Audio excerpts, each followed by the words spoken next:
va parler du coup du no-code à impact. Julien qui travaille chez Atom et donc c'est son quotidien de bosser sur du no-code pour des projets à impact. Qui n'était encore jamais venu ici, chez Maestro, chez Maria Schools, avant aujourd'hui. On va dire pour ceux de la masterclass aussi, c'était votre... ça peut compter. Ok, donc la plus grande majorité. Est-ce qu'il y a des gens ici qui avant cette semaine, avant le festival No Code, avant la masterclass, n'avaient jamais entendu parler de Maestro encore? Et qui ne connaissaient pas du tout. Ok. Un faible nombre, mais je vais quand même rafraîchir un petit peu ce que c'est Maestro et ce qu'on fait. Maestro, c'est l'école du Product Management. On est né il y a à peu près 2 ans, en juin il y a 2 ans. Avec une première formation qui était un bootcamp intensif pour devenir product manager. Donc cette semaine, 8h, 18h, du product management à fond. On a 2-3 candidats là qui sont avec nous, qui sont en train de faire ce programme de l'intensif et avec une pédagogie qui est forte et qui mise vraiment sur la pratique. Il y a 20% de théorie, donc il y a un intervenant qui vient tous les jours, qui vous parle un peu de théorie sur son sujet de prédilection. Et ensuite, on attaque sur une étude de cas réelle et concrète pour s'entraîner et ça arrive. Ça rajoute un peu de drama dans l'introduction. Je vais te resservir un verre, tu as une distance pour te lever. Il était vite. Bon, bah ça va alors. Et ça en plus, donc c'est bon.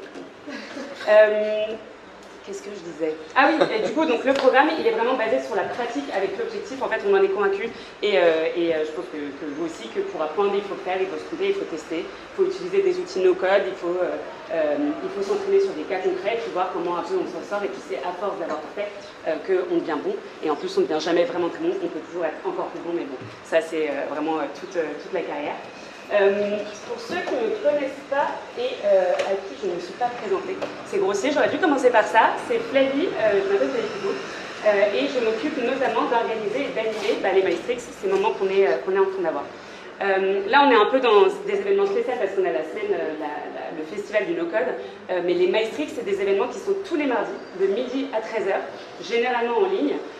Et l'objectif, c'est de prendre quelqu'un qui fait du produit, de la tech, du no-code dans son métier et de le lessiver à force de questions pour tout savoir de ce que c'est son quotidien. C'est les difficultés qu'il peut rencontrer, les trucs qu'il trouve trop cool dans son job, les trucs qu'il trouve pas cool, et de nous parler un petit peu des outils qu'il utilise, de ce qu'il recommande, de qu'est-ce qu'il aurait aimé savoir quand il a commencé et que du coup vous devriez savoir si vous vous lancez. Toutes ces choses-là, et du coup ça passe sur Meetup. Si vous connaissez déjà notre page, c'est là-dessus qu'on met tous nos événements, et là-dessus vous pouvez tout retrouver comme info. Donc qui est avec nous aujourd'hui? Est-ce qu'on a des product managers? Levez la main. Ok, beaucoup de product managers. Est-ce qu'on a des designers? Un peu de designers. On a des devs? Non, oui. Est-ce qu'il y a des no-codeurs, des gens qui font déjà pas mal de no-code? Ouais, non, je pense que tu peux lever la main. Ok, un peu. Ok, trop cool. Et là, j'ai pris ma bouteille. Hop. Est-ce que vous êtes en poste actuellement? Il y a des gens qui sont en poste? Plutôt. Pas tout le monde. Est-ce que sinon vous êtes en recherche d'emploi? En recherche d'emploi, ok. Freelance? J'étais un peu en poste. Mais... Les deux, parce que tu recherches sur de l'emploi en fait. Je vous en ai déjà parlé. Et donc ces programmes, je vous ai parlé vraiment du premier programme qui est né chez Maestro, qui est le bootcamp intensif.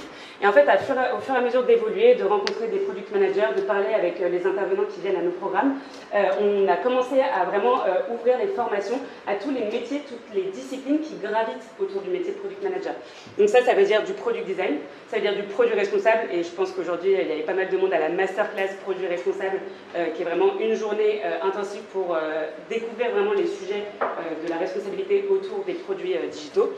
On a la tech, c'est un format 100% en e-learning, donc c'est des vidéos avec Stan et avec un live un jour, mais ça se fait en ligne, où le but en fait c'est d'essayer de comprendre un petit peu le jargon que les tech, les devs peuvent utiliser parfois et qui peut faire un peu peur quand on n'est pas très tech à la base. Et enfin, on a une formation pour le no-code, qui est un programme dont il y a eu la première promotion juste avant l'été, que Héloïse a construit et que Héloïse gère, sur tout l'aspect pédagogique pour le faire évoluer, pour le faire grandir. Le but de ce programme, c'est vraiment de passer par de la compréhension d'un problème, de connaître son utilisateur. Et une fois qu'on connaît ça, alors on choisit un outil, on attaque sur le produit avec 19 heures d'hackathon bam dans les dents. Et ensuite, on développe sa solution. Et à la fin, il y a un jury auquel on va présenter cette solution. C'est une approche qui est un parti pris parce qu'il y a énormément de formations qui sont très spécialisées sur des outils spécifiques. Vous avez auto, vous avez contournement, qui font des formations de très bon niveau sur des produits spécifiques, sur des outils spécifiques, qui est une très bonne stratégie pour devenir vraiment chaud et gagner un peu du galon sur des projets no-code. Nous, on a vraiment pris l'aspect en partant du produit, parce que c'est notre ADN chez Maestro et c'est comme ça qu'on fait les programmes. Et donc, il y a vraiment toute cette phase de discovery, compréhension utilisateur, user journey, faire des interviews, etc., qui est intégrée au programme. Si vous voulez des infos là-dessus, il y a tout sur notre site internet. Vous pouvez évidemment nous demander à toute la team Maestro qui est présente si vous avez des questions sur ce programme. Donc ça, c'est les prochaines dates. Nos prochains rendez-vous, on est sur LinkedIn, on a notre groupe Meetup où il y a tous les Maestrix et on a notre site internet. Alors ça, c'est quelque chose qu'on va manger Julien aujourd'hui. On va commencer juste par son parcours pour qu'il nous raconte un petit peu les étapes principales de sa carrière. Ensuite, on va parler de ce que c'est pour lui être acteur du no-code et de ce qu'il fait dans le monde du no-code. Ensuite, il va nous parler un peu de Atom, c'est quoi les missions d'Atom, c'est quoi les projets qu'il porte. Et ensuite, il va prendre l'ordinateur et là, il va nous montrer des cas concrets. Il va nous montrer des choses qu'il a vraiment faites de A à Z, des projets qu'il a construits en no-code. Et ensuite, on pourra prendre des petites questions pour tous les sujets carrière si vous en avez à lui poser. Pendant tout le long, n'hésitez pas à lever la main si vous avez des questions. Comme ça, on fait ça au fil. Et bonjour. Et ça ne gêne pas du tout. Alors c'est parti, je te propose qu'on s'assied. Allez, on s'assoit un peu. Allez, comme ça on... Et oui, au fur et à mesure, moi je préfère que vous intervenez, on pose des questions. Vu que j'en ai pas très nombreux, vous pouvez lever la main ou interpeller directement. Carrément, ça marche. Je m'occuperai de les prendre ou vous dire d'attendre un petit peu. Du coup, sur ton parcours, est-ce que tu peux commencer juste par nous retracer un petit peu les étapes principales de ta carrière et ce que tu fais aujourd'hui? Comment t'en es arrivé là? Donc moi je suis issu d'une formation d'ingénieur. J'étais diplômé en 2014. Une formation d'ingénieur spécialité en télécommunications et informatique du groupe INSA sur le campus de Lyon, pour ceux qui connaissent. Et après cela, j'ai fait 4 ans dans le conseil IT, donc aller conseiller les entreprises sur la mise en place de solutions plus collaboratives. Et donc j'étais notamment sur un intégrateur de Google qui s'appelle Devoteam. Et donc j'allais déployer les solutions Google chez les clients. Donc là, pendant 4 ans, hyper intéressant. On voit tout type de clients, parce que quand on est intégrateur de solutions collaboratives pour gérer son métier au quotidien, ben on va aussi bien voir un Veolia, un grand groupe comme Veolia, ou alors la poissonnerie de Nantes.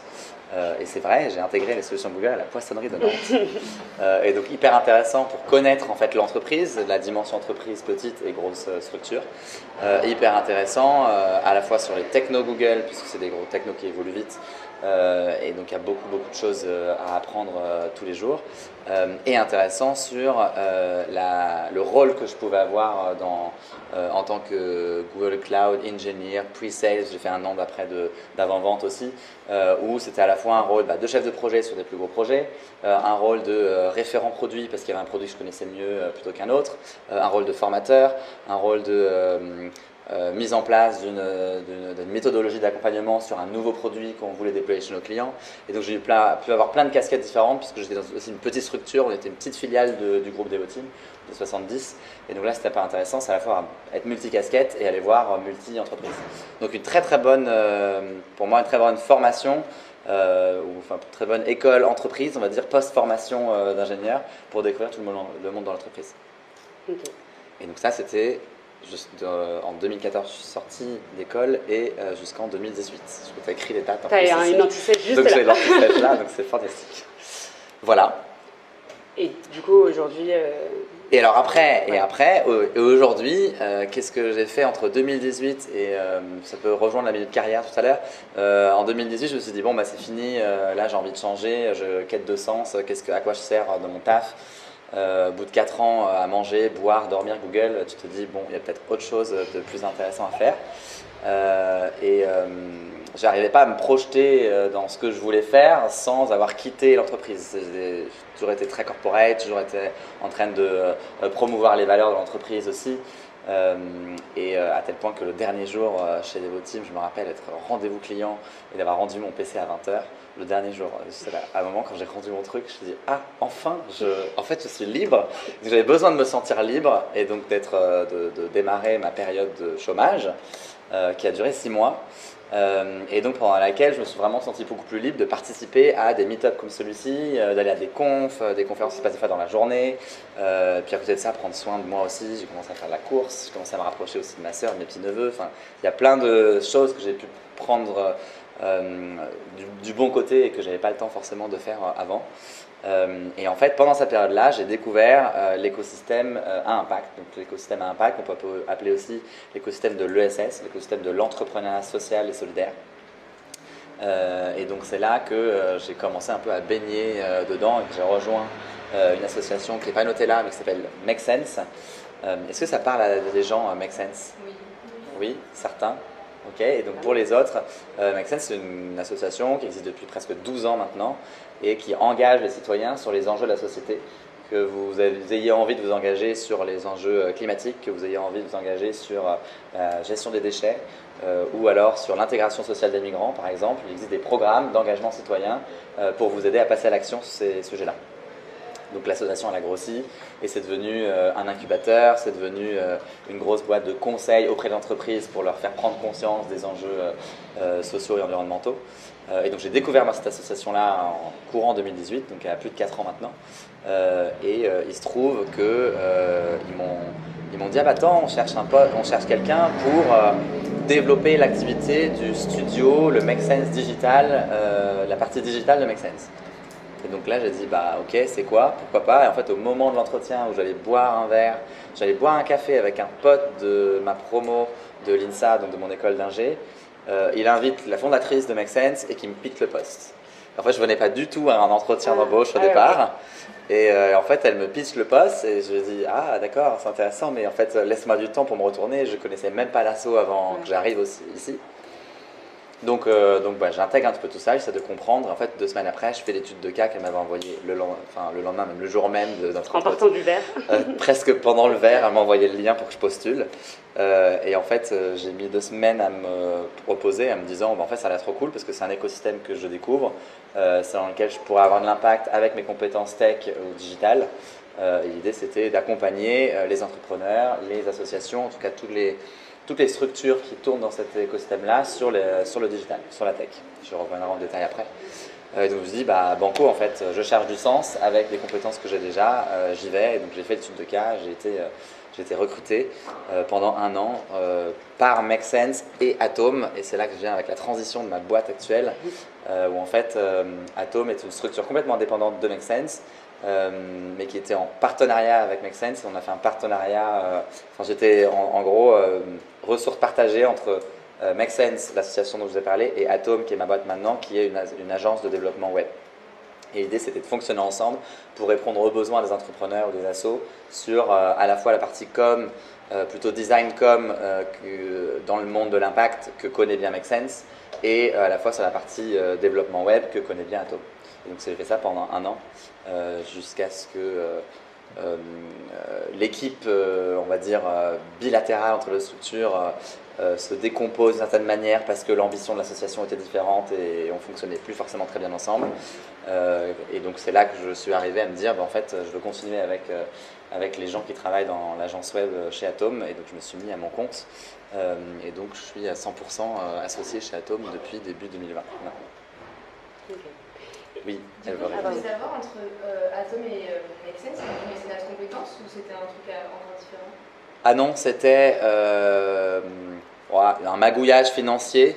Oh merde, on est filmé. C'était la prestation de service en fait. Okay, j'étais salarié d'une structure et en prestation de service à mi-temps pour l'autre structure. Okay. Pour faire ça, ouais.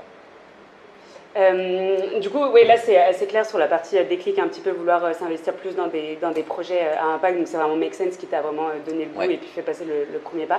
Sur la partie plus no-code, outils, quand est-ce que ça a commencé? Comment ça a commencé? Par quoi tu as commencé? Ouais. Beaucoup de questions d'un coup. Alors ça a commencé un peu après. Peut-être que je vais rebondir sur le moment Make Sense avant d'enchaîner sur le no-code, parce que le moment Make Sense, c'est pas tout à fait Make Sense qui m'a donné ce déclic-là, c'est une autre association dont je peux vous parler aussi, dont je suis toujours membre et bénévole, qui s'appelle Latitude. Est-ce qu'il y en a qui connaissent Latitude? Ah, il y en a aussi. Latitude, c'est une association qui promeut la Tech for Good. Et on va parler de Tech for Good après, donc c'est important. C'est eux qui m'ont plutôt dit au départ, en fait, tu as des compétences tech, sache que tu peux les mettre au profit de l'intérêt général et donc du bien commun pour des projets à impact. Et donc c'est eux qui ont semé la graine, et ça faisait partie de leur valeur, essayer de semer la graine, c'est des gens qui ne savent pas comment s'engager. Et donc c'est grâce à l'attitude au départ que j'ai commencé à mettre un premier pied dans le monde de l'impact, et qu'ensuite j'ai découvert Make Sense et que j'ai eu l'opportunité de travailler entre Make Sense et Atome.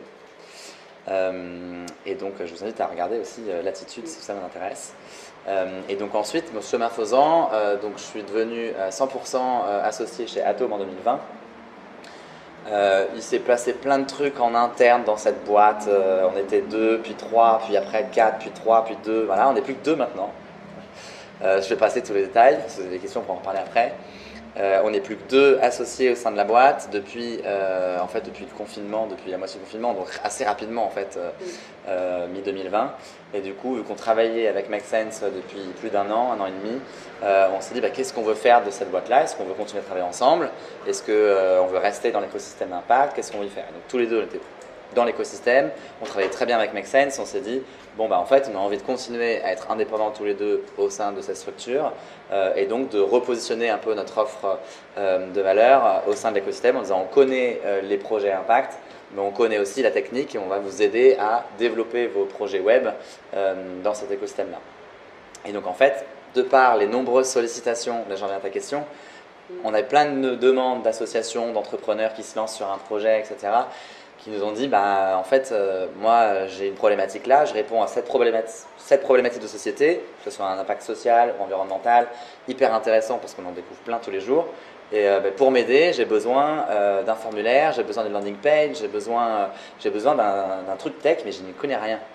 Et bien souvent, c'est un premier prototypage ou c'est un truc rapide qu'on doit mettre en place et on était confronté à qu'est-ce qu'on peut utiliser. Et donc c'est là que je suis tombé dans le no-code en me disant en fait, on peut facilement utiliser un petit Airtable, un petit formulaire, un Typeform qui est lié entre eux. On va mettre une automatisation avec Zapier entre les deux. Et là, je commence un peu à parler d'outils. Et c'est là qu'on s'est dit, c'est des trucs qu'on utilisait un petit peu en fait déjà entre nous en interne, à la fois entre nous avec Adrien, mon associé, et à la fois avec l'association Make Sense qui est déjà bien outillée. Et on s'est dit, en fait, on va le mettre au service aussi de l'écosystème et de nos clients. Et donc c'est là qu'on s'est dit, en fait, notre offre, elle est principalement sur des outils no-code. Ok. Si vous avez des questions, Et je sais que je parle vite, donc n'hésitez pas à me faire des signes, ralenti. Toi aussi, tu peux me dire ralentir. Parce que oui, ça va, je parle très vite aussi, donc je ne me permettrai pas. Et du coup, je vais te demander la question un peu de base, comme ça on peut la mettre à plat, ça nous aidera aussi pour la suite. Tu peux nous donner ta définition du no-code, parce qu'elle peut vachement varier entre nos codeurs, donc un peu de ta définition avec tes mots de ce que c'est. Ouais, il y a plein de définitions différentes et variées, je suis d'accord. Alors pour moi, je l'avais préparé la question, je ne sais même plus ce que j'avais écrit au départ, donc je vais redire ce qui me passe par la tête. C'est vraiment un outil qui vous permet de répondre à une problématique technique que vous n'auriez pas été capable de faire en développement web, en faisant du code, en gros. Donc je pense que c'est une bonne définition. En tout cas, c'est facilement prendre en main un outil, tester quelque chose, et vous rendre compte si ça fonctionne et il y a ajouter par itération des fonctionnalités par rapport au test que vous avez fait. Et donc la plupart du temps, on peut dire que j'ai tendance à le dire aussi parce qu'à un moment c'est vrai, tout le monde dira que c'est pas forcément vrai, donc bon, voilà, je m'avance sur ce que je pense maintenant, où ça va servir beaucoup sur du prototypage, des phases d'amorçage.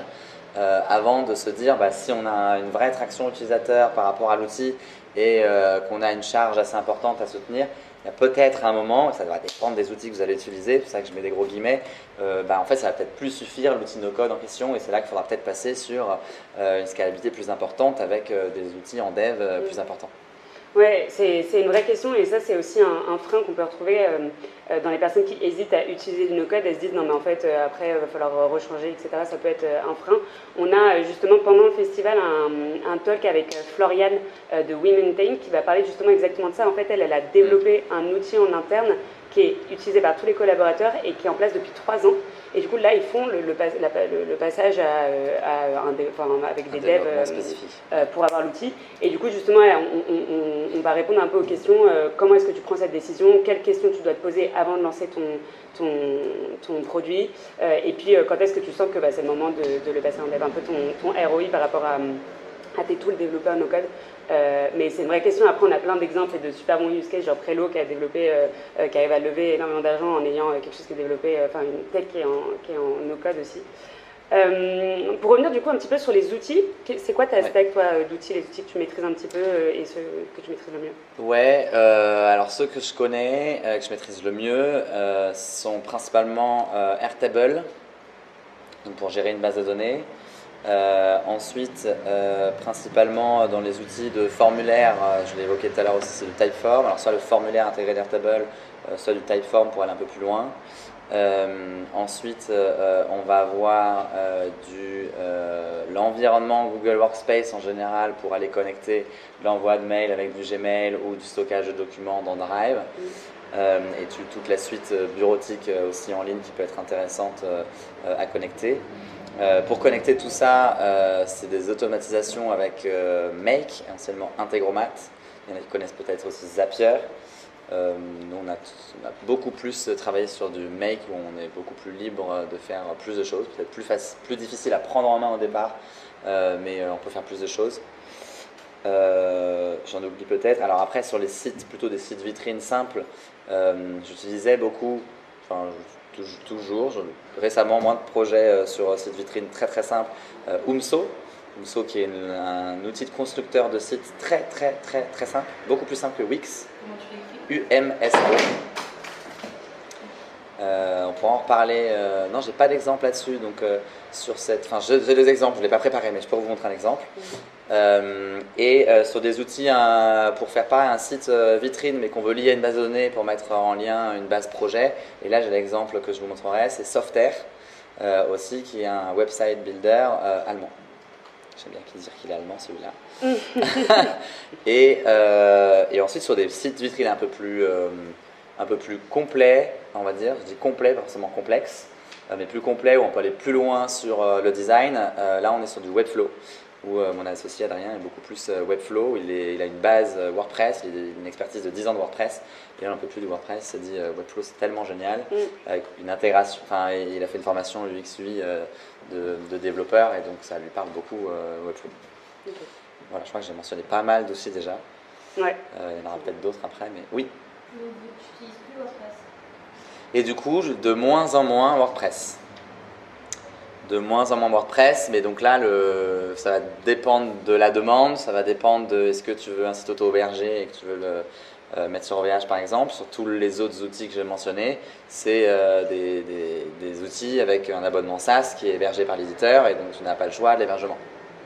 Et donc si on parle d'hébergement par exemple, ou de données que tu veux gérer sur ta propre base de données, on va utiliser un WordPress. Pour l'instant, c'est la seule. Et donc là, on travaille par exemple avec une agence de com dédiée avec des mutuelles. Et un de leurs clients nous demande de refaire leur site. Ils nous disent, nous de toute façon, ce sera un WordPress ou rien d'autre. Donc du coup, on est en train d'étudier le truc sur WordPress. On ne sait pas si on va répondre, parce que du coup, il n'a plus envie de faire du WordPress. Donc on laissera peut-être à des gens qui ont envie de le faire. Mais ça, les raisons pour l'instant sur lesquelles on choisit l'un ou l'autre. Et tu vois, il y a une partie raison purement technique, et il y a une partie aussi purement envie en fait.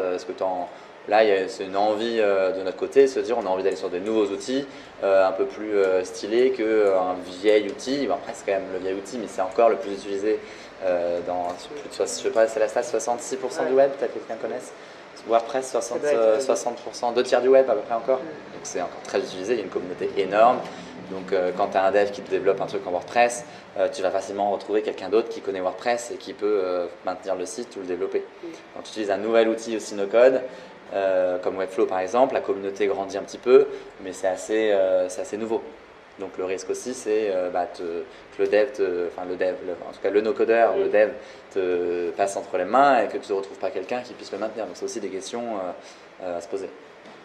En termes d'impact écologique, parce que je n'ai pas trop cette vision-là justement, quand tu commences à connecter plein de choses, la pierre, tout ça, est-ce que c'est lourd, du coup, c'est du gros KPI, Parce que du coup, l'impact écologique est plus fort que si on faisait du dev 100%. Ah bah oui, enfin, bah oui. Putain, j'ai répondu trop vite. Ça dépend de plein de paramètres, mais dans tous les cas, si on cherche de tendre vers une consommation minimale comme ce qu'on a pu entendre tout à l'heure pour ceux qui étaient là sur l'éco-conception pour consommer le moins possible, on peut essayer de dire avec le no-code quand on fait des automatisations d'optimiser le parcours pour faire en sorte de faire le moins d'appels et de requêtes possibles. Ça c'est sûr. En fait, ça va dépendre de si ta fonctionnalité au départ c'est de faire plein d'appels pour je ne sais pas quelle raison, tu devras les faire en code ou en no-code. Là où tu ne sais pas, c'est en fait l'outil no-code que tu utilises, qu'est-ce qu'il fait derrière qu'il ne t'a pas dit. Et c'est là qu'il reste une zone d'ombre pour moi sur la partie un peu numérique responsable par rapport aux outils qu'on utilise.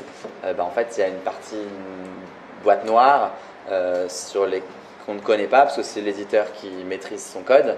Et donc s'il ne communique pas dessus, tu ne le sais pas. Et quand tu lui poses la question, il ne te répond pas forcément parce que c'est Airtable et des Américains et donc ils ne veulent pas tout dire. Ou alors c'est du greenwashing, quelque chose de chose. Mais j'ai pas assez de réponse à ça. Mais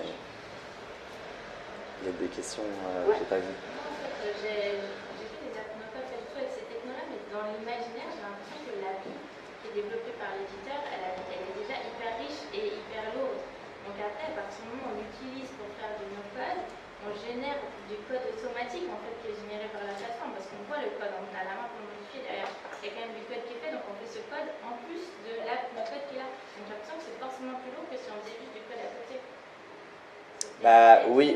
Alors. Il y a plein de requêtes qui tournent en permanence sur les sites no-code qu'il n'y a pas sur les sites qu'on fait. Les trucs qui tournent. On a la main parce que l'éditeur nous dit oui, mais on ne dit pas exactement ce qui tourne, mais ça tourne non-stop. Ouais, non mais c'est clair, c'est la boîte noire en fait, on ne sait pas vraiment ce qui tourne derrière, un exemple que je donnais tout à l'heure avec Umso par exemple, alors je sais pas, ça a l'air, bon, il y a une boîte noire aussi, mais ça a l'air assez clean, et parce que le code a l'air clean et le nombre de blocs, enfin le nombre de possibilités est très limité. Et donc du coup, quand on construit un site, si on pense éco-conception, comme on l'a vu tout à l'heure, et qu'on se dit on veut mettre le moins de blocs possible, le moins de fonctionnalités possible, on va mettre 3 blocs sur la landing page, c'est tout. Il va faire appel à ces 3 blocs et le code sera très léger.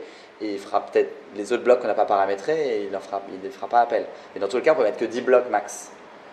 Donc tu vois, il y a aussi la notion de ce que toi, tu vas choisir à mettre en place.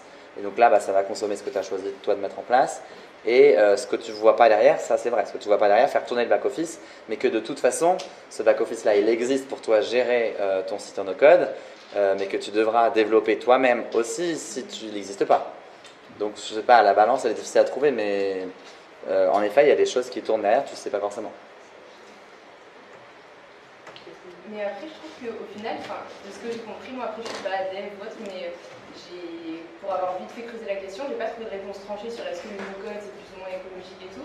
Mais ce que j'ai pu remarquer, c'est que pour avoir été dans une structure associative qui du coup a peu de moyens, mais qui est un peu comme une start-up à impact social et tout, devoir mettre en fait un outil technologique en place, c'est déjà pas facile parce qu'on a peu de moyens, tout ça.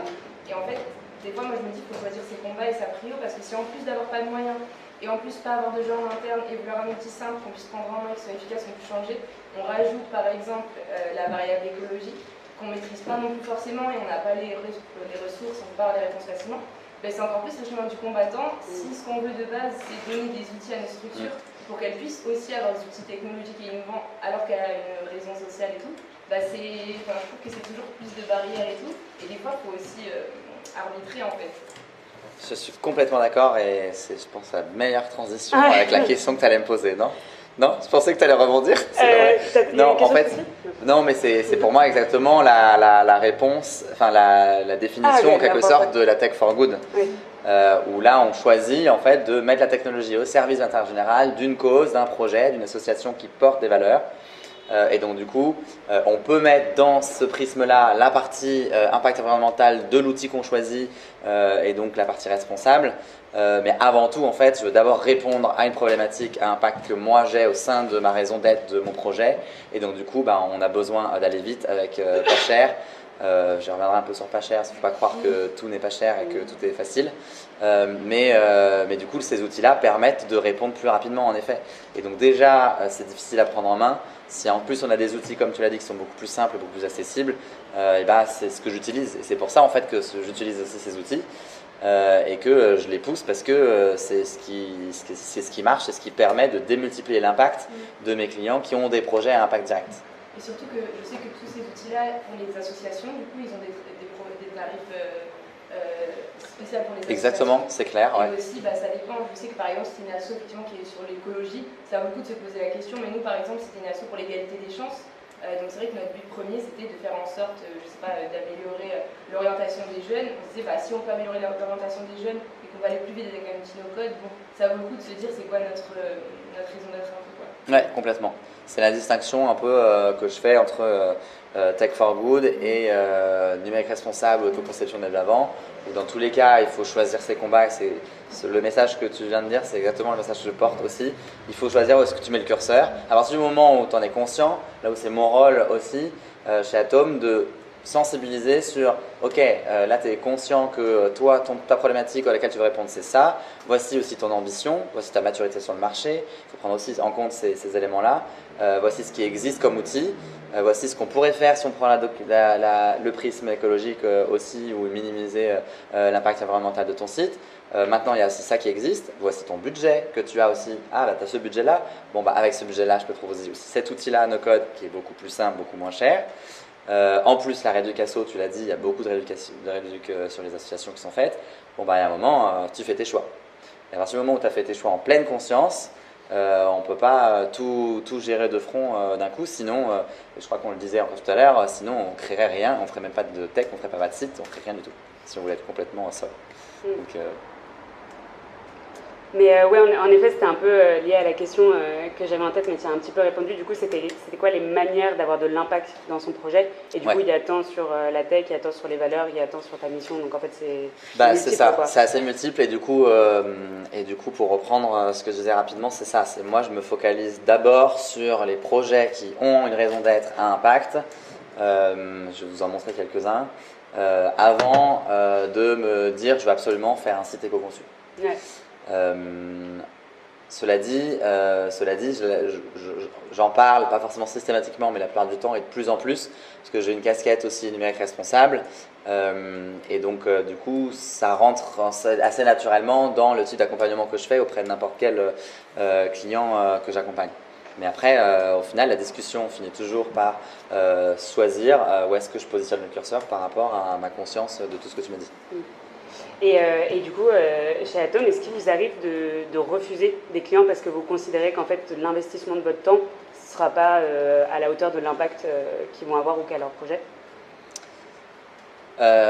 Oui, ça nous arrive de refuser. Alors il y a une époque, peut-être il y a 2 ans, on pouvait moins refuser parce que on avait besoin d'argent aussi. Il y a un moment, il faut vivre et pouvoir se payer, manger, nourrir et dormir. Mais dans tous les cas, on a appris aussi pas mal de choses avec des clients avec qui on a travaillé, avec qui c'est moins bien passé, et c'est normal en fait.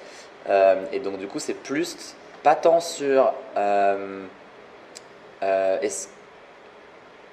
fait, à partir du moment où, oui, on les a aidés à essayer de comprendre ce qui va être bon à mettre en place au niveau tech pour répondre vraiment à l'ambition, à la problématique, impact, etc.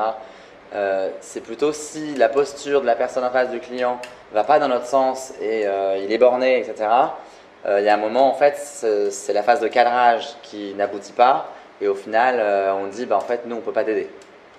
Et donc, c'est pas parce qu'on ne croit pas au projet ou quoi, c'est plutôt la posture du client en face. Il ne va pas dans notre démarche et dans ce qu'on peut lui proposer parce qu'on croit vraiment que c'est la bonne manière de faire. Parce qu'en fait, sinon, c'est pas qu'il va se planter, mais c'est que sinon, il a pas fait l'argent pour faire ça. Il faut quand même renier son fonctionnalité, tu ne pourras pas. Nous, on pense que c'est mieux de faire comme ça, etc. Et donc, on trouve des compromis par rapport à ce qu'il dit, ce qu'il fait, etc.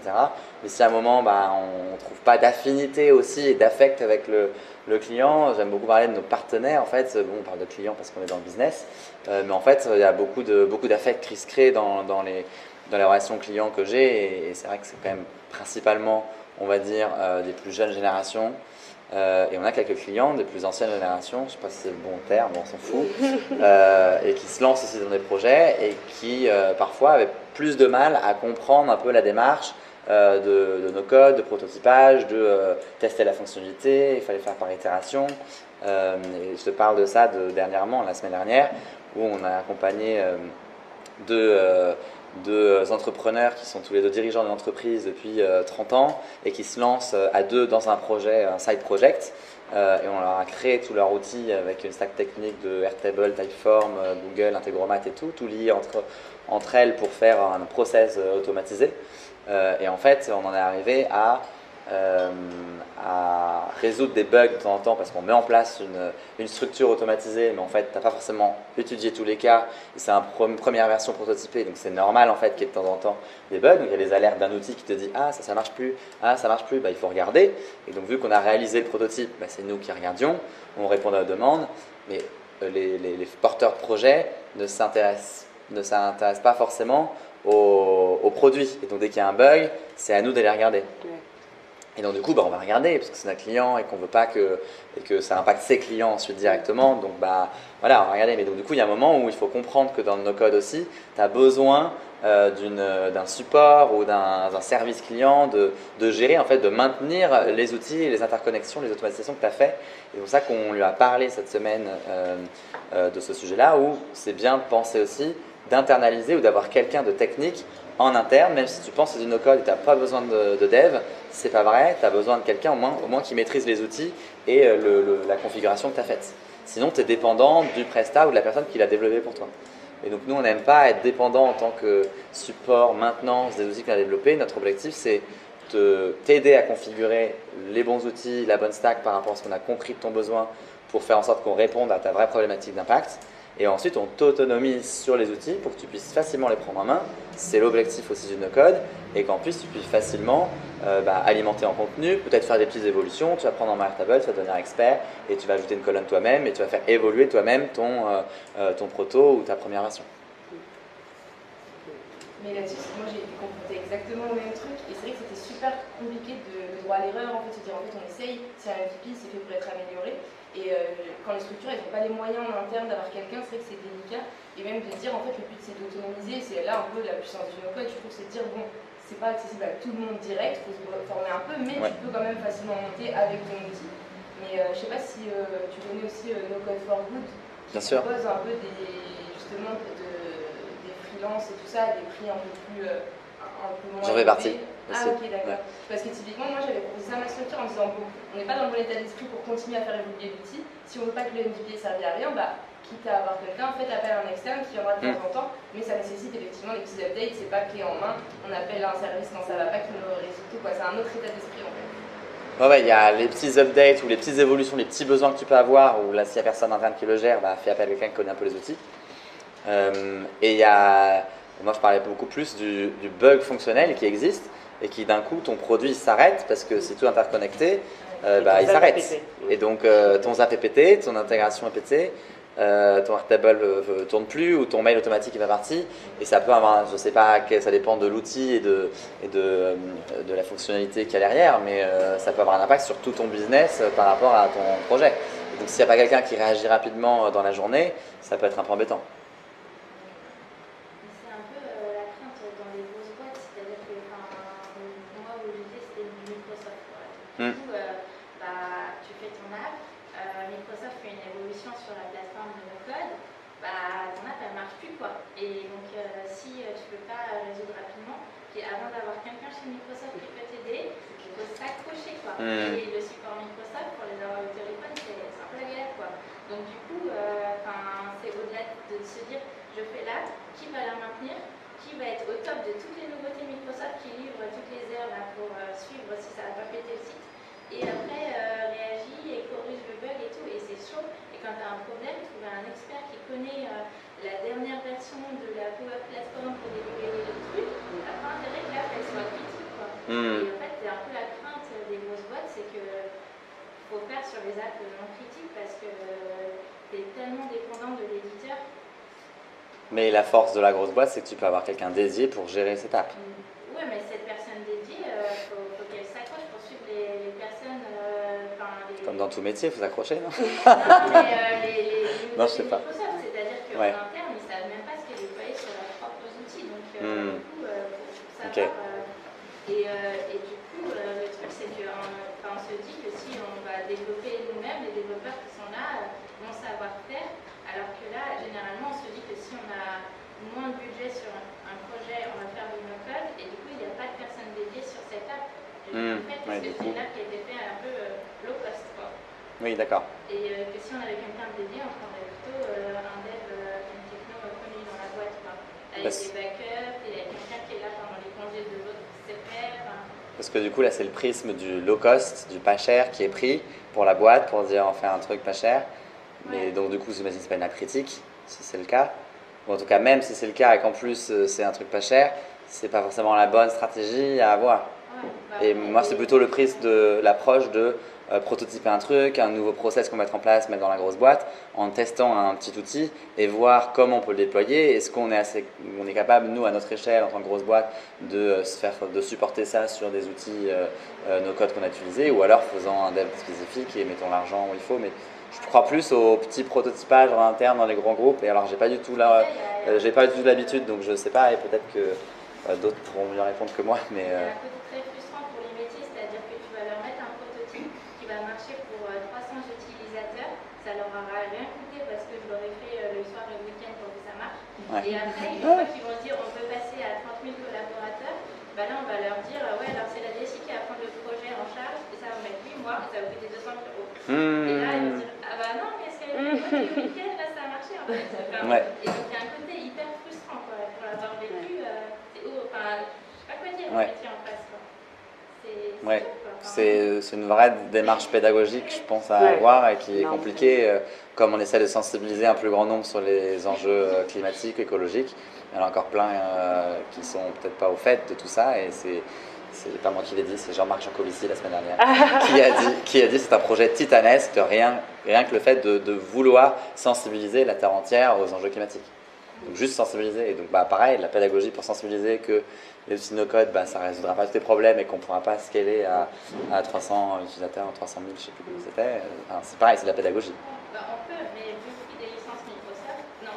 Ouais, voilà, et après, le coût revient dedans. On est sur beaucoup plus. Ouais. Donc c'est plus possible en fait. Et c'est un côté assez frustrant parce que ces outils no-code dans la version gratuite sont très limités et dans la version payante, après, quand on voit les coûts, on se dit mais c'est un délire en fait. Ça sent le vécu. Tu avais une question? Oui, une question, je relis ce que tu dis, et je veux bien qu'on comprenne mieux. Moi, ça me fait penser à cette logique de je fais du no-code, j'ai quelque chose qui est un peu en mode boîte noire, mais malgré tout, je veux l'adapter à mon besoin spécifique parce que je suis le seul à l'avoir ce besoin. Et se pose la question en fait, du standard. Et est-ce que fondamentalement, et je veux bien ton point de vue dans la mise en place des projets, jusqu'à quel point en fait tu t'écartes du standard en termes de fonctionnalités que peut présenter la plateforme de code pour éviter justement ce genre de situation où en fait tu crées des machines à gaz.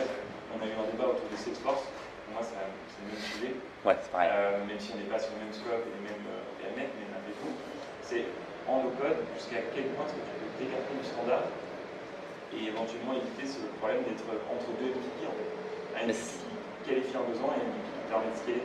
C'est quoi le standard pour toi? Le standard, c'est en fait, et c'est là où c'est intéressant, c'est qu'on parle de paramétrage et de développement. Pour moi, tu ne parles jamais de. Excuse-moi. C'est les outils no-code proposés par Salesforce, non? Non, pas du tout. C'est d'un point de vue global, les plateformes no-code. C'est là, on parle plutôt de no-code. Low-code, c'est moi, tu peux encore rentrer dans le dev, mais en no-code, tu ne développes pas, tu paramètres. Et si tu rentres dans le développement, est-ce que tu t'écartes pas du standard? Et justement, c'est pas dans ce genre de situation-là qu'on fait des erreurs à aller sur du no-code alors qu'on ne devrait pas. Et comment toi tu vois les choses? Est-ce que c'est plus clair ou pas? Ouais, à peu près, je sais pas, je suis pas sûr, mais je vais essayer de tenter un truc, tu vas me dire si ça répond à ta question. C'est. Je vois. J'avais dit que j'avais des questions. Ouais, il m'avait prévenu. On s'est déjà vu avant. Il m'a dit attention, la question que je vais te poser. J'étais pas prêt. Hein. Non, il y a une histoire de s'éloigner du standard. Si on fait un peu de code, dans pas mal d'outils no-code, dans certains en tout cas, on peut ajouter une surcouche de code. Et donc là, c'est carrément à proscrire parce qu'en effet, là, tu pars dans un délire où quand il y a justement une évolution d'un bloc, je sais pas quoi, il peut impacter la surcouche de code que tu avais derrière. Donc c'est pas du tout une bonne recommandation pour moi. Bah, ça dépend qui t'a en interne après. Pour le coup, si typiquement on t'implantes une structure comme toi, va dire ok, je te mets ça et tout, mais t'as un dev en interne qui gère pas le no-code, et tu vas dire ok, il y a l'outil. Si on met une ligne de code, ça peut changer ça. Toi, t'es owner sur la partie code, ça peut tenir quand même. Ouais, pourquoi pas, mais de manière générale, je le conseille pas quand même. Tu vois. Le dev qui te l'a fait va partir et puis derrière, l'autre il va dire Ouais, voilà. C'est vrai. T'as l'éditeur qui va maintenir essentiellement les fonctionnalités cœur. Et si typiquement les outils no-code sont en SaaS, donc si tu commences à faire du custom sur Voilà. SaaS, il suffit que tu passes sur la version cœur d'après, tes chocolats avec des versions custom. Quoi. Bah, c'est du temporaire quoi. C'est pour moi, ça doit être que vraiment du temporaire. On pourrait faire la parallèle avec WordPress et les maintenances qu'il faut faire chez WordPress, où tu mets plein de blogs dans tous les sens, des plugins. Ils sortent des nouvelles évolutions, à la fois du thème, à la fois du plugin. Il ne les fait pas tout seul, si tu respectes la bonne pratique.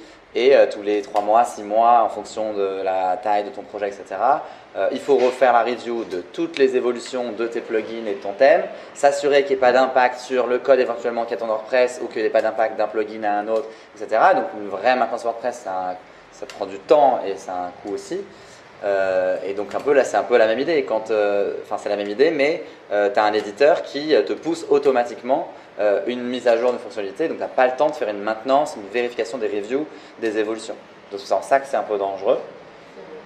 Et ton autre question, enfin l'autre, je sais plus ce que je voulais dire d'autre sinon.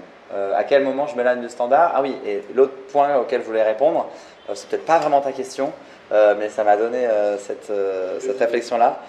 C'est qu'il y a plein d'outils qui peuvent paraître très simples à prendre en main. Ils sont quand même tous construits de base avec une philosophie derrière pour répondre à un besoin. WordPress a été construit de base pour faire des blogs, des sites vitrines et des blogs.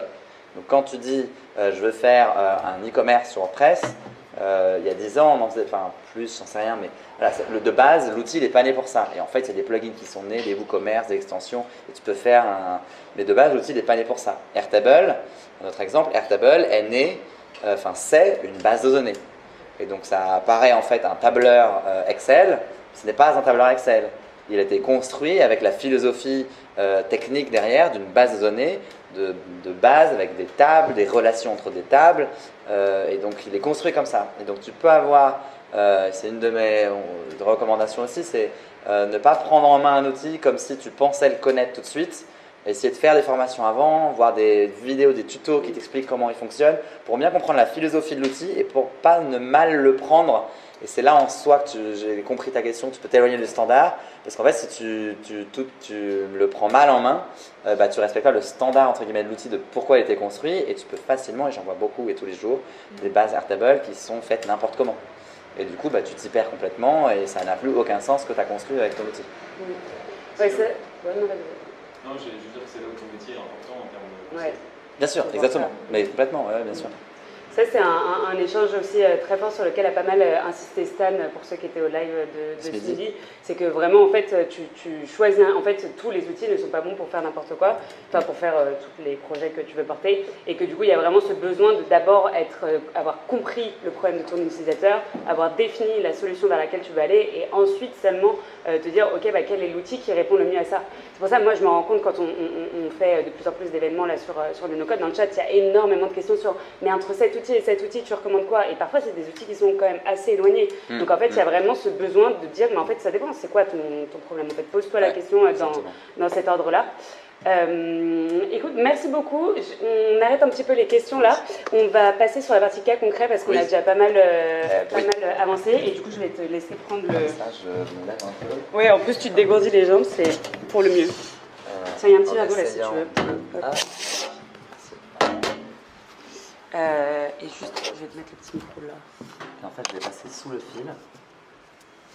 Ouais, c'est un peu cascade ici. Non, mais pour être sûr de ne pas tout défaire. Donc, vous voyez toujours l'écran, on est d'accord? Il est toujours partagé sur le Zoom. Je sais pas où il est, mais c'est bon. Ouais, je vérifie que sur le Zoom, ça... Ouais, ça fait. Ok, très bien. Et bien, les cas concrets, ils sont où? Alors, voilà, le premier cas concret, c'est celui-ci. Il faudra que je change d'écran après, mais c'est pas grave. Donc là, c'est une start-up donc incubée chez Make Sense qui s'appelle Silo Anti-Gaspi, dont le projet c'est d'aller chercher chez des clients des invendus alimentaires et de les revendre à des déstockeurs pour éviter le gaspillage alimentaire dans l'industrie. Je suis très mauvais en pitch, mais c'est à peu près ça qu'ils font.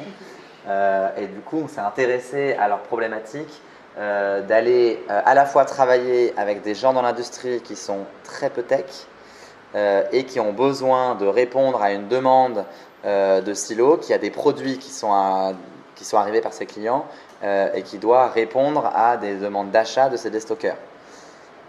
Vous voyez à peu près? Vous allez être clair avec le process. Et donc du coup, en fait, le besoin c'était d'automatiser un peu ce process pour aller récolter la demande du client, marquer la liste des produits qu'il voulait déstocker et ensuite envoyer un tableur de la liste de ces produits-là à toute une base de potentiels futurs acheteurs. Et tout ça, c'est ce qu'il faisait Alexandre de Silo, qui faisait manuellement. Donc il avait une demande entrante, bon certes déjà sur son Airtable, un peu mal configuré d'ailleurs, et il prenait la demande entrante, il allait voir, il avait un template Google Sheets, il faisait fichier dupliqué, et ensuite il allait prendre chaque produit dans le Google Sheet, il allait copier la petite image, marquer cellule par cellule à quoi ça correspondait par rapport à son formulaire entrée, ensuite il allait le télécharger en Excel. Ensuite, il allait envoyer par mail manuellement cet Excel-là à la liste des potentiels futurs acheteurs qui pensaient qu'ils pouvaient être intéressés parce qu'il avait des critères, est-ce que c'est du surgelé, du frais, je ne sais quoi. Et il envoyait ça par mail et il attendait les retours pour faire une potentielle négo d'achat. Et donc tout ça, c'était manuel tous les jours. Et donc en fait, on a automatisé tout ça avec le Airtable, du Google Sheet et Make pour faire l'automatisation ici. Il a gagné presque 2 à 3 heures par semaine, voire plus je pense. C'est très mal estimé, mais c'est juste pour vous donner une idée qu'on peut gagner beaucoup de temps. Et donc dans la pratique, à quoi ça ressemble si on rentre un peu dans les exemples. Je change d'écran, je le repartage sur le Zoom. Ne vous inquiétez pas pour ceux qui sont en ligne, enfin ils ne sont pas en ligne mais pour le replay. Voilà, c'est bon. Donc là en fait je vais plutôt partir de ça, on a une base Airtable ici dans lequel en fait il a des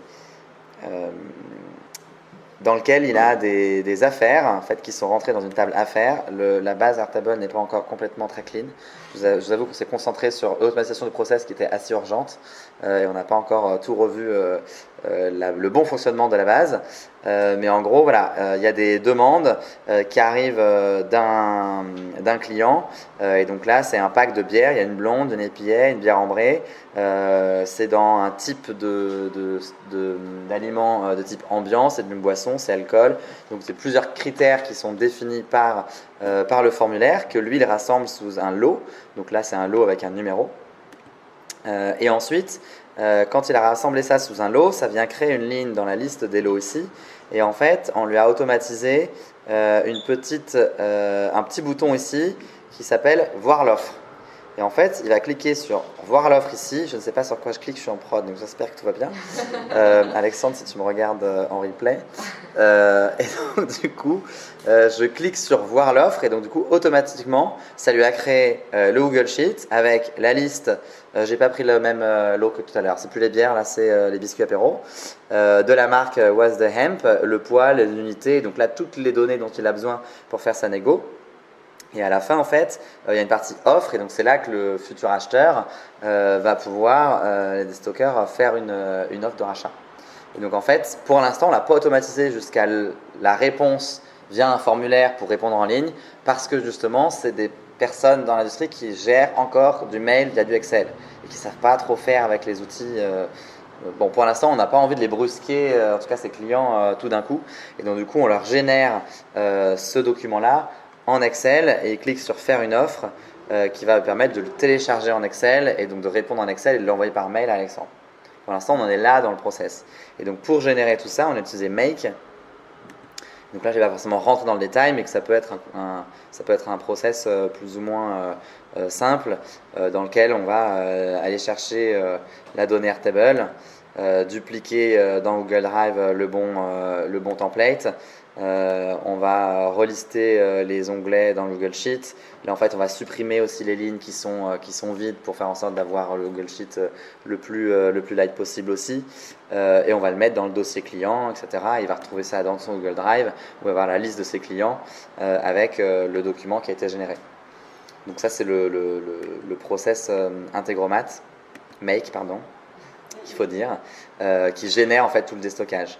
Et ensuite, il y a le deuxième scénario qui permet d'automatiquement envoyer à la base de ces déstockers. Et en fait, là, on a fait plusieurs itérations pour aller essayer de voir dans sa base de données ici, vous ne voyez rien, où il y a une liste de clients ici, avec la liste des magasins, et en fait ils ont chacun des critères ici en fonction du département, des catégories qu'ils peuvent prendre en compte ou pas, et en fonction de ces critères là, c'est ce qu'on vient faire ici, on vient matcher un envoi de mail aux bonnes personnes qui seraient intéressées par ce déstockage là. Donc j'ai commencé par plus simple, par un truc un peu complexe, mais assez intéressant. Savoir combien de temps à peu près tu estimes à créer ça, si, une fois que tu as identifié le besoin client et tout, à te dire là, je produis le... Alors, du coup, tu as enlevé une partie de ma réponse, parce que tu as dit une fois que tu as identifié le besoin, etc. Et pour moi, c'est une phase hyper importante et assez longue, et dans la conception, et encore plus quand on fait de l'éco-conception tout à l'heure, et vous en parlé, c'est une phase à ne pas négliger. Et donc, la phase de compréhension de ton process et quel est le niveau d'automatisation par rapport aussi à tes clients. Donc, je l'ai dit, en fait, on n'est pas allé jusqu'au bout du process pour l'automatiser, on aurait pu aller beaucoup plus loin dans l'automatisation, et donc on a pris ça en compte aussi parce qu'on voulait le faire par étapes et parce que peut-être ils ne voulaient pas mettre de budget trop important au départ. Mais donc tout ça, c'est un point important avec plusieurs ateliers. Allez, deux ateliers pour te donner des chiffres. 2 ateliers et ensuite 2 jours en tout de création des différents, de configuration des différents outils, de liens entre les deux, de tests, de retours, de tests de son côté, d'amélioration de mon côté, et d'avoir un premier truc automatisé qui fonctionne en prod. Ce qui est incroyable quand même, pour construire un truc comme ça qui facilite la vie et tout, c'est quand même... Oui, voilà, pour gagner donc 2 jours de prod, pour en gros 2 jours, 2 jours et demi de prod, pour gagner 2-3 heures par semaine. Ce qui est super dur à évaluer, en plus le nombre d'heures par semaine, comme tu dis, ça peut être largement plus, quoi. Ouais, c'est vraiment, je l'ai fait un peu au doigt mouillé pour tout vous dire, mais pour donner une idée, c'est à peu près ça, je pense. C'est lui qui m'a dit, donc... J'ai un outil, on pourra vous le mettre dans l'email récap, je crois que c'est genre ça vaut le coup. Oui, c'est ça. Et c'est le truc où tu mets le temps que ça te prend à peu près par semaine ou par jour, et en fait ça te calcule si tu automatisais la tâche, combien de temps tu gagnerais par an. Et là tu te dis, tout ce que je pourrais faire avec ce temps, et en fait tu te rends compte tout de suite de l'impact, du temps en fait que tu peux gagner, de l'impact de ces quelques heures que tu vas mettre dans la prod, mais en fait elles seront très vite remboursées, on va dire, parce qu'en fait tu auras du remboursé. Et ce qui est bien, c'est de demander aux gens, j'avais fait ça une fois que j'avais mis l'outil, dire bon, et tout, vous aviez évalué avant, maintenant j'aimerais qu'à chaque fois que, je sais pas, peut-être tous les 2 mois, vous dire est-ce que j'ai pris plus en mon outil et combien de temps j'ai gagné par rapport à avant et qu'est-ce que je fais un peu de ce temps pour aussi pas tomber dans une folie d'automatisation et dire est-ce qu'on fait vraiment tout. Parce que ça vaut le coup, Moi je le demande à la fin, du coup, ça va, qu'est-ce que tu estimes avoir gagné comme temps? Je pose pas la question intéressante en vrai de savoir qu'est-ce que tu fais à la place, qu'est-ce que tu fais à la place. Donc moi je serais super content de poser ces questions et de me dire je me focalise encore plus sur ma raison d'être de mon projet, donc j'ai plus d'impact, donc c'est trop cool, c'est ça que je cherche. Et c'est bien même pour driver les gens en fait à se dire bon, même si c'est un peu dur à prendre en main, n'oublie pas pourquoi tu fais ça, c'est pour avoir tel et tel objectif, du coup ça vaut le coup. Ouais, carrément. Tu as un enjeu de vitesse aussi, quand tu es plus efficace, par exemple tu peux migrer plus vite, au-delà de gagner du temps, tu es aussi plus efficace. Bien sûr, et donc en fait, typiquement avec cet exemple-là, et je t'ai vu pour la question après, Integromat est un outil que je voulais vous montrer aussi parce qu'il est hyper puissant et on peut interconnecter plein d'outils qui sont inimaginables. Donc du coup, par exemple, Alexandre qui n'est pas tech, donc de Silo, il a pris en main sa base Airtable et il la gère toujours. Mais lui, je lui ai mis des actions à faire et il peut gérer que dans sa base. Donc il clique voir l'offre, ça lui ouvre le bon document. Il gère vite fait l'intégromat pour activer ou désactiver le scénario quand il n'est pas là, quand il ne va pas le faire, etc. Mais il ne rentre pas dans le détail du scénario. Et donc dans chemin faisant, avec le scénario qu'on a mis en place, on a déjà fait 2 itérations. On a laissé le premier scénario, en fait les 2 premiers scénarios vivent pendant quelques mois. Et en fait, il y a un moment, vous voyez, là il n'a pas réactivé d'ailleurs, il m'a dit en fait, mes clients ils m'ont dit ils reçoivent beaucoup beaucoup trop de mails. À chaque nouvelle demande, en fait, il avait de plus en plus de demandes, et à chaque nouvelle demande, on faisait un envoi de mail. Et donc, du coup, on a mis un scénario pour faire un envoi hebdo au destocker. Et en fait, on a créé une vue dédiée. Je ne sais plus où c'est, mais je crois qu'on a fait dans l'ODEF des trucs comme ça. Non, c'est pas là-dedans. On a créé une vue dédiée dans Airtable où en fait le client il a un mail, il dit voici la liste des produits avec une vue plus sympa parce qu'on peut voir le produit dans Airtable. C'est le mode galerie que vous connaissez peut-être. C'est pas du tout ce mode-là, ça n'a rien à voir.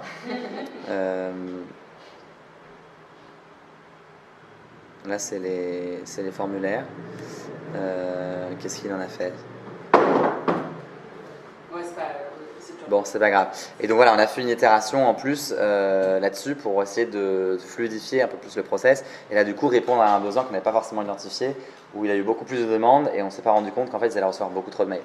Et donc, du coup, on envoie un mail que tous les lundis matins pour mettre la liste des produits qui sont à déstocker en cours, encore actuellement. Et donc, ta question au fond, et après, je veux deux autres cas concrets si on est bon timing. On est un peu chaud, mais Ok. ça va se faire. Je trouve ça déjà hyper cool ce que vous avez fait. Moi, une de mes problématiques, c'est une fois que ça c'est fait, est-ce que vous faites de la documentation particulière ou pas? C'est une très bonne question. Moi, j'ai pas l'habitude de faire la documentation. Déjà, j'aime pas écrire de documents. Donc ça, c'est vraiment personnel. Et en fait, non. En fait, dans ma démarche, dans mon type d'accompagnement avec Atome, à la fin, c'est t'autonomiser à prendre en main ton outil. Donc mon but, c'est plutôt de passer du temps en support, en formation, en prise en main, pour que tu sois autonome sur ton outil. Après, ce qui m'arrive à faire aussi parfois, et c'est une sorte de documentation, c'est des petites vidéos Loom où je prends des screens de mon écran en vidéo pour monter un peu les process, pour que tu puisses rappeler de comment faire. Et là, ça peut t'aider dans l'onboarding de prochaines personnes qui vont utiliser les outils aussi. Mais de la pure documentation, comme on peut me le demander des fois, je dis en fait, moi j'ai passé du temps à faire la documentation, je préfère passer du temps avec toi pour que tu comprennes un petit peu, et quitte à qu'on filme notre atelier ensemble, comme ça en fait tu vois les parcours, et tu peux le regarder tant que tu veux. Et tu vas jusqu'à expliquer tout le fonctionnement de Make et tous les scénarios Non, par contre, non. Je vais expliquer, et ça va, en fait, je sais pas, ça va dépendre vraiment du client en face et de son niveau d'appétence à la tech, soit de son appétence, soit du niveau d'intégration dans l'outil qu'il veut y donner. Est-ce qu'il veut vraiment être expert dans le truc? Est-ce qu'il a le temps de le faire aussi? Voilà. Mais là, dans ce cas-là, par exemple, chez Silo, non, je ne vais pas rentrer dans le détail de la configuration de Make parce que du coup, de toute façon, il n'a pas le temps de le faire. Mais ce qui serait intéressant à faire par rapport à ma remarque précédemment, pour qu'à un moment, il faudra qu'il internalise quelqu'un qui puisse le gérer pour pas qu'il soit dépendant de moi dès qu'il y a une merde ou dès qu'il veut faire une petite évolution. Du coup, le temps, il n'est pas exact quand on dit c'est 2 jours pour du no-code vs tant de jours pour développer, parce que les développeurs, ils font de la doc.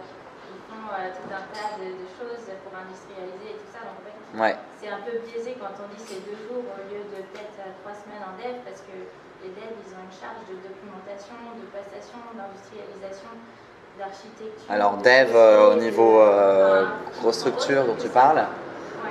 bah, dans ce cas-là, comparons-le en enlevant cette partie de documentation. Non, mais c'est plus long quand même. Enfin, dans n'importe quel dev, ça reste quand même. Oui, bah du coup, là, en effet, j'ai pas pris en compte ça. Ouais. Mais tu vois, dans l'exemple d'un prototype ou d'un truc assez simple où tu as une fonctionnalité, je vois pas la valeur ajoutée de passer du temps à faire ça en fait. Ou alors juste c'est une manière de faire de la documentation qu'on n'a pas l'habitude de faire en entreprise où il faut que ça soit une documentation qui soit dénommée de telle manière avec un document Word. Non, en fait je te fais une vidéo qui est à dispo et tu vois la même chose que si j'avais passé 1 heure, enfin plutôt un jour à faire un doc alors que ça m'a pris 5 minutes de faire une vidéo. Bon, après on peut parler de la consommation vidéo. Ça passe pas. Mais ouais. Tu peux faire un doc avec toutes les vidéos que tu mets dedans. On peut toujours trouver un... Non, mais bon, ça restera toujours normalement. Déjà, rien que pour un dev, rien que connecter toutes les API des services que tu as. Oui, rien que ça déjà, oui. C'est trop long.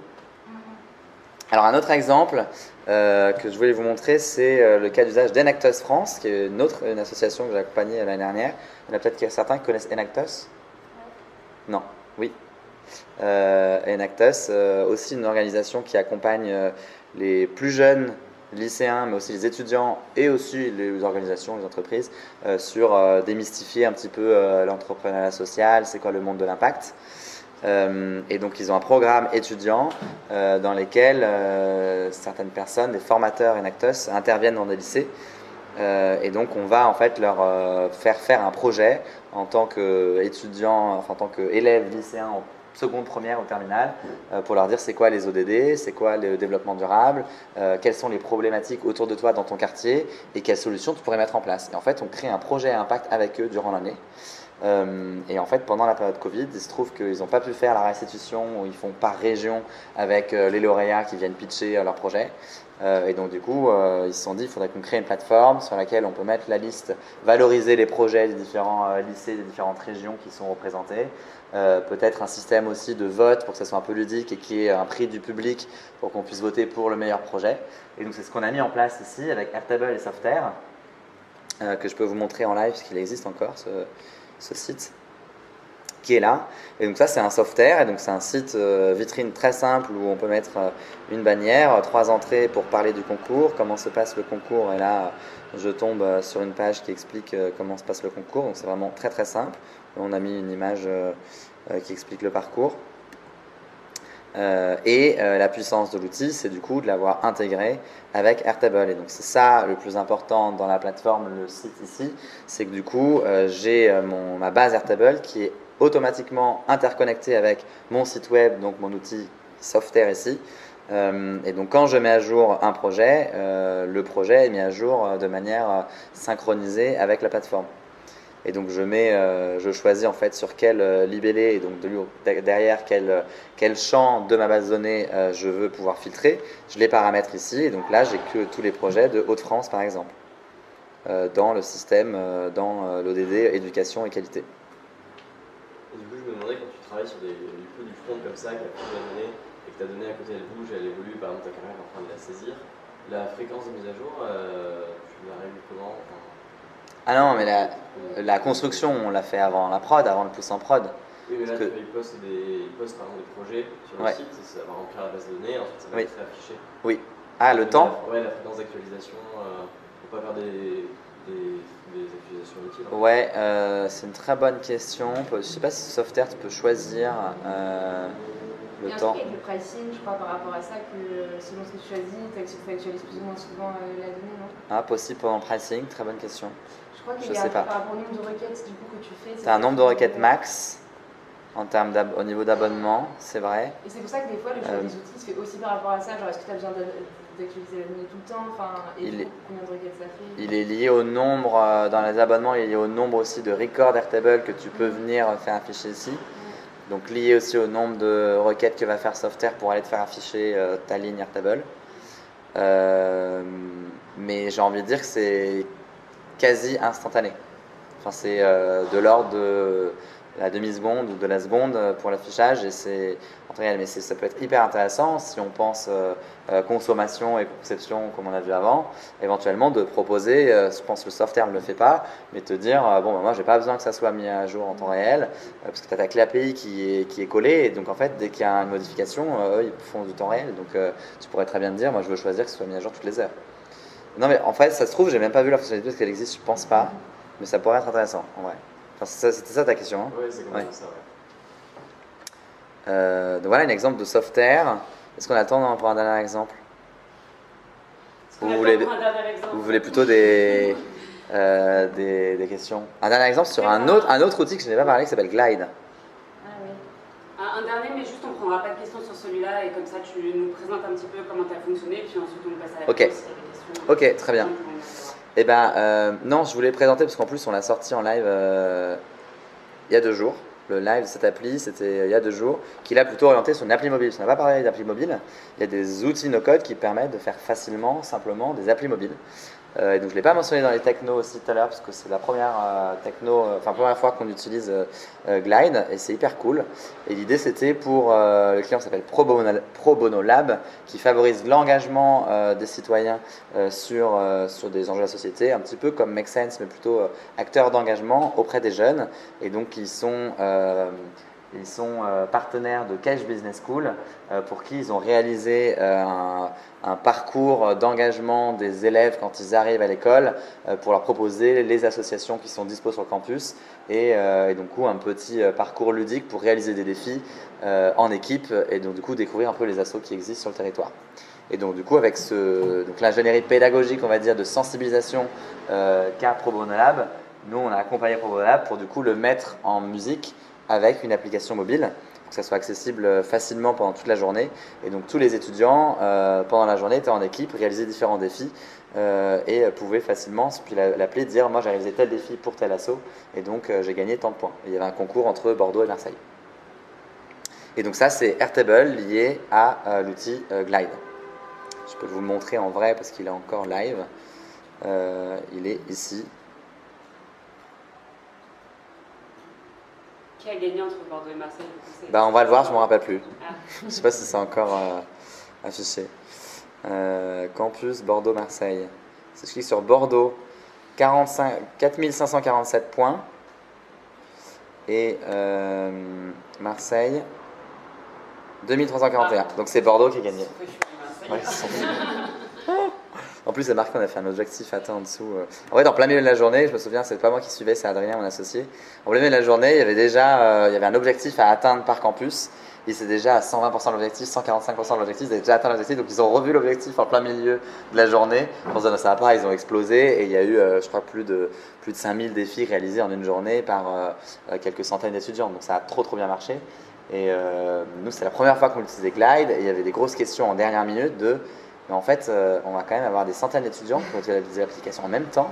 Est-ce que ça va marcher? La synchronisation Airtable, pour le coup, pour reprendre tes synchro, elle est presque instantanée entre Airtable et Glide.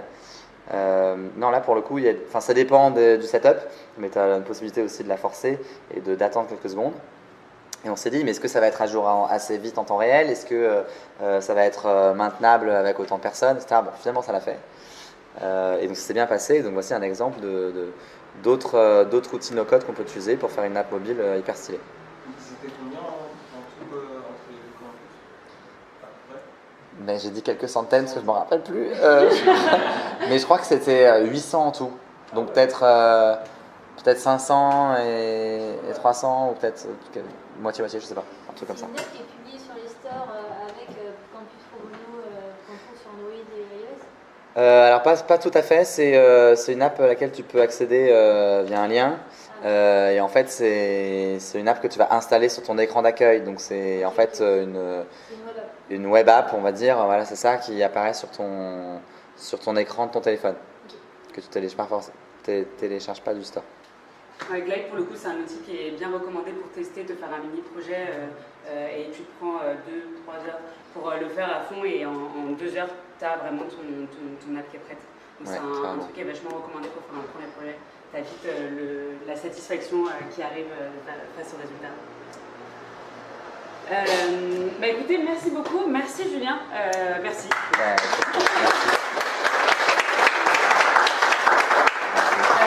On a un petit peu dépassé d'un petit quart d'heure, mais je pense que c'était nécessaire parce que aussi on voulait vraiment voir concrètement des projets sur lesquels tu avais pu travailler, donc c'était à fond le but. J'espère que vous avez appris des choses, que vous sortez avec un peu des tips, une idée aussi parce qu'on a pris vachement de temps sur toi, ton évolution, quand est-ce que tu t'es posé des questions, par quelles étapes t'es passé, qui sont des notions assez importantes dans lesquelles je pense que nombreux d'entre vous se retrouvent. Est-ce qu'on peut faire un petit exercice à main levée, c'est un outil peut-être que vous connaissez déjà, de 1 à 5, on l'a fait en ligne à midi mais je le fais à chaque fois. 1 c'est que vous avez rien appris. Ce qui peut arriver, et il faut le dire. Et à 5, c'est que votre temps a été bien utilisé pendant ces 1h15, que vous avez appris des choses, découvert des choses, et après vous pouvez faire une petite variation en fonction de comment c'était. Ça marche, je fais un top 3 et puis on y va. 3, 2, 1. Ok, cool. Donc, ok, on n'a pas de 3. C'était 4. Entre 4 et 5. Génial. 4. Est-ce que quelqu'un veut donner un petit feedback des choses sur lesquelles ils avaient des attentes et des questions qui leur restent? Parce qu'on a encore 4 événements dans le festival de no-code, donc si vous avez un peu des notions que vous auriez aimé aborder.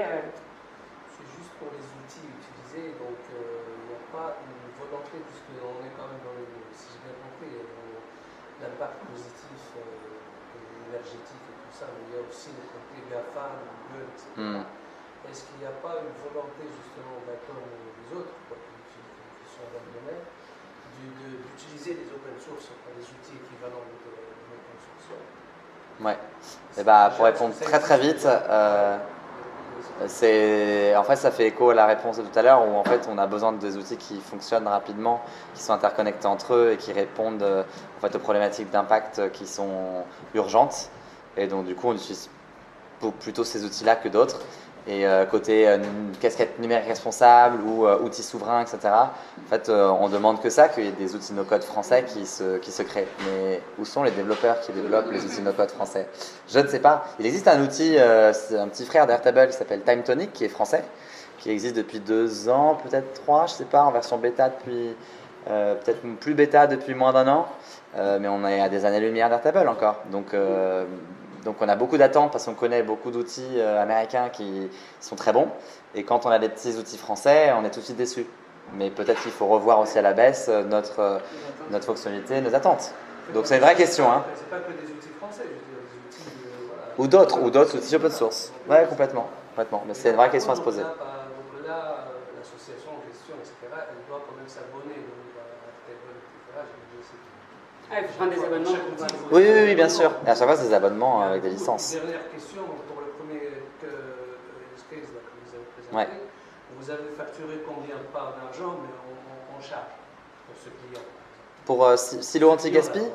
Ouais, bah c'est ça en fait, c'est on va dire entre 2 et 3 jours, c'est à peu près 3 jours de prod. Ouais. Est-ce que vous avez facturé? Ouais, bien sûr. Ouais. Bravo. Ils ne doivent pas trouver, vous êtes le moins cher à mon avis de ce qui existe. Même pour un POC, je veux dire, non, mais c'est ça. Il y avait une base qui existait, j'ai pas revu toute la base de données aussi. Hein. On a fait que la partie interconnexion avec Integromat. C'est une espèce de migration, quoi. C'est une évolution à partir de la base de données existante pour automatiser avec Integromat qui n'existait pas. Et après, eux, j'imagine qu'ils doivent s'abonner un peu à Integromat, ou c'est toujours sur vos abonnements Ah oui, non, par contre, moi je ne prends pas les abonnements pour mes clients. Et ça, c'est une chose importante aussi. Pour moi, vu que j'autonomise le client à prendre en main ces outils, pour moi, le no-code, c'est aussi des outils dont toi, tu es propriétaire de l'éditeur, mais tu achètes un abonnement SaaS tous les mois, et donc c'est toi qui achètes ton abonnement. Et donc je t'accompagne à le faire si tu as besoin de le faire et à mettre ta carte, et moi je ne mets pas ma carte. Hein. Sinon, il faut allumer après. Après, tu reçois les alertes, mais la carte n'est pas renouvelée. Enfin, non, trop de problèmes. Trop de problèmes. Vous refusez, donc, par exemple, pour ce client, s'il veut garder signer un contrat avec vous pour 2-3 ans, etc., vous refusez. Bah, j'en fais pas beaucoup. Mais l'exemple que je donnais tout à l'heure, oui, on l'a dit qu'on avait passé 6-7 heures en TMA, on va dire, SAV, support, correction de bugs. On l'a fait comprendre que c'était quand même 7 heures de notre temps en fait, qu'on a passé et qu'on n'a pas facturé. Donc, et on l'a fait comprendre la démarche de faire évoluer le truc, le maintenir, résoudre des bugs, etc.